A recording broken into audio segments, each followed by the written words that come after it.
Alguém perguntou por que é que tem tanta igreja diferente, cada um de um jeito, com seus hábitos, com seus usos e costumes. E eu disse, não é que tem tanta igreja diferente, é que sempre foi assim, desde os dias de Abraão. Veja, nem todas as pessoas que caminhavam com Abraão, nosso pai na fé, eram iguais. Depois de Abraão, nós temos os seus descendentes. Nós temos Jacó, que deu origem às 12 tribos de Israel. Eram 12 tribos. Dan, Assé, Issacar, Zebulon, Naftali, Gad, Ruben, Simeão, Levi, Judá, José e Benjamim. E nenhuma delas era igual umas às outras. Eram diferentes. Então existiam hábitos, costumes, práticas diferentes umas das outras. Porém, existia uma regra de fé e prática em comum. Isso é que as unia. Então, as diferenças sempre fizeram parte do povo de Deus. Depois da antiga aliança, nós entramos agora na nova aliança, o Novo Testamento, e à medida que você vai vendo Jesus Cristo chamando os apóstolos, você percebe a mesma coisa.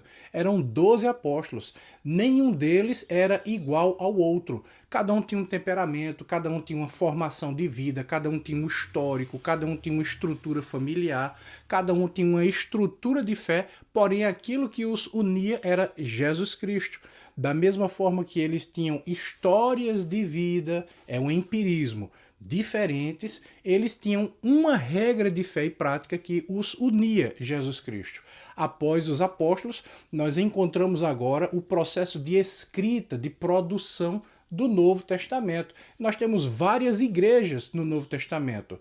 Nós temos a igreja de Éfeso, de Esmirna, aquelas 7 igrejas citadas no Apocalipse. Nós temos outras igrejas ainda no Novo Testamento, como a igreja da cidade de Tessalônica, os crentes da cidade de Bereia, os corintos. Nós temos vários irmãos da cidade de Colossos, por exemplo.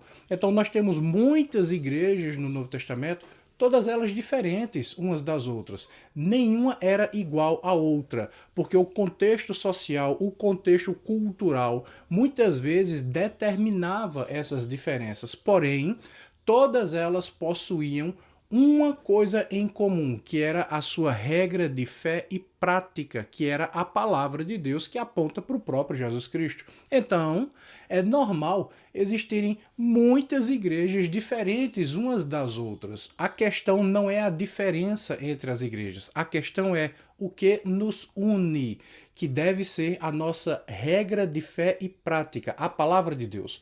A palavra de Deus é o princípio fundamental que nos une. Por isso, existem doutrinas básicas e doutrinas secundárias. Quais são as doutrinas básicas para você entender melhor? A Bíblia é a nossa única regra de fé e prática. A Bíblia não é de livre interpretação, mas ela é de livre exame. Todos nós somos livres para examinar a palavra de Deus. Por isso a Bíblia é divinamente inspirada, inerrante, infalível e por isso suficiente para as nossas vidas. Nós temos a doutrina da Trindade, que fala do Pai, do Filho e do Espírito Santo. São 3 pessoas distintas, mas ao mesmo tempo um só Deus. Por isso, o Espírito Santo não é uma força de Deus. O Espírito Santo é a terceira pessoa da Trindade e o próprio Deus. Todos os atributos que fazem parte da pessoa do Pai também fazem parte da pessoa do Filho e da pessoa do Espírito Santo. E, hierarquicamente, o Pai não é maior que o Filho, que não é maior do que o Espírito, e vice-versa. Então, após a doutrina da Trindade, nós temos a doutrina da salvação.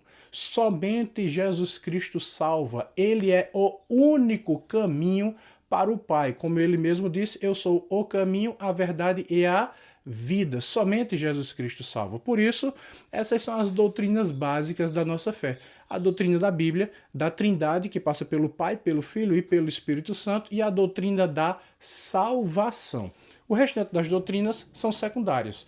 Se alguém vai ser batizado por imersão, por aspersão, a forma de governo da igreja, se é presbiteriano, se é congregacional, se é episcopal, tudo isso é secundário. O que nos une, o que identifica o verdadeiro povo de Deus, não são essas diferenças secundárias, mas sim aquilo que é princípio básico e estabelecido pela própria palavra de Deus.